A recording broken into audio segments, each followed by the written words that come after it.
everyone, and welcome back to another episode of the Late Night Brew, where we talk to brews first, and then we get around to the business afterwards. I'm Robert Bartonica, also known as Buck, and tonight on the show with me is Matt De-La-Hey. Matt, thanks for joining us, and we're going to be talking exchange and archive migrations. But first, what are you having? Well, the brew today I've got is a nice Italian roast. It keeps me awake and concentrating on all the things that I need to achieve for Incentra. Hopefully it's tasty too. Damn right. I've got it's a ruby ale, basically, ruby grapefruit ale. Getting hot out, gotta drink a lighter beer, a little bit more fruit juicy. Getting up to 40 degrees and not drinking a stout, so it's a little ridiculous. But totally different from what you get in the UK. We like it warm, even in the hot weather. It's only in recent years they've brought in chilled continental beers. Us Americans screwing everything up and demanding cold beer, so just blame us. Let's go ahead, jump in. Let's give a high-level overview for those in the know, not in the know, of Exchange Online and an archive migration project and process. So a company comes to Incentra, or a company is thinking of doing an entire mail environment move to a new platform like 365. It used to be in-house moves between archives, from the old archiving system to a new archiving system, and that with different versions of Exchange or from notes to Exchange migrations. But now we are seeing a lot more platform move from on-premise to the cloud-based environments, and as part of that, there is a move from Exchange on-premise to Exchange online, and then consolidating their data from a legacy archive into the Exchange online platform. A single source for all of their data rather than disparate platforms. Yeah, I mean, history, there's different reasons around the world will do things for different, compliance reasons or storage reasons. But effectively, archiving systems were originally introduced more as a way to reduce the footprint on an Exchange server. It then went into more compliance area, and as time's gone on, those archiving systems have got more complex for discovery purposes. But the underlying features is move data out of the primary mailbox, keep that primary mailbox on faster storage, so that the Exchange works really smoothly, and then actually anybody that's looking for older types of data, they can use those archiving solutions to do discovery. Part of what we see now with the move to 365, specifically Exchange Online, is that your companies are looking for a consolidated mail environment, taking their Exchange data and their archive data, sticking it in one place. So the discovery, legal discovery, all those types of people, it's literally searchable in one area. And that's kind of the overview of what kind of companies are looking to do nowadays. It's actually one of the things I've noticed within the past couple of years is with Office 365 becoming more established, people are moving their mail environments and archives, looking to do the projects at the same time. It used to be that they'd move to 365 and then they'd forget about their archive, and either run it out or just wait until it's, they needed the data into 365. But nowadays, we're definitely seeing a full message, as you say, project. Messaging both new and old, archive, bring it all in. So with both of those running at the same time, there's obviously a lot of moving parts, to say the least, but what's something that you've found has often been overlooked with both of those streams happening? That's just a really good question, because one of the things I have noticed over a few projects, it used to be the fact that companies would focus on user and move the mail up, and then they'd look at the archive and get that up afterwards.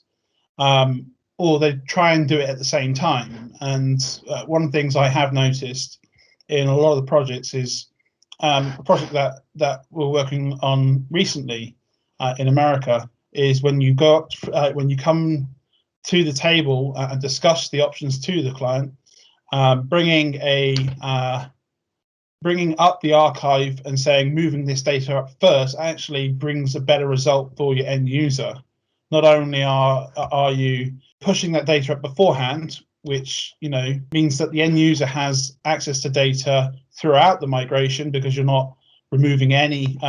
Most of the time, users have things like shortcuts in mailbox and stuff like that, which ties to the legacy archive platform. So I just want to make that clear. So moving that data up into 365 into an online archive prior to the mailbox move means that the user can actually see their data in their online archive via Outlook and do discovery searches within Outlook for all their data, even if they have removed prior shortcuts. So shortcut again is a stub that ties back to a message that's archived in a legacy archiving system. And that actually one means we can, with the entire mail environment move, we can scope things like setting up the hybrid server, enabling the online archive, moving that data up so that actually we can plan and plan those moves and do data analysis on users specifically for volumes of data that we're looking to migrate, what sort of options you kind of need with Exchange, so that gives the end result a successful result, because we're not trying to push everything at once. I feel like I'm generalizing. There's obviously a lot more detail in this, and there's within the Incentra articles that we provide, there's a lot more you can read about. But just trying to give you a flavour of the things that you have to think about, specifically with thinking about things of moving data, from an archive perspective first. It means that we move that data up first, but actually, and reiterate the point, from an end user perspective, it's a lot better for them.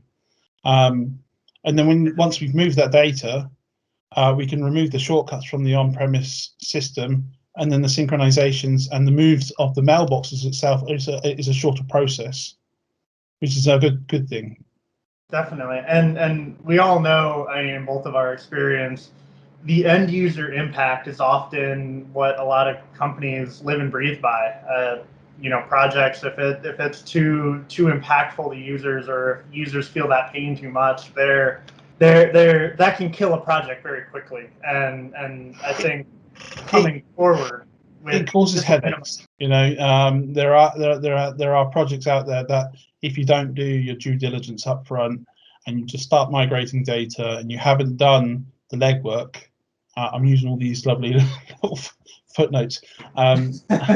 But if you haven't done the legwork and run that analysis before trying to do the data migration, things come out the woodwork. At the end of the day, when you start a project, you ask them what's the driver, what's the success factor, what are you looking to achieve, and 90% of the time, the company's clients will respond zero user impact. Right.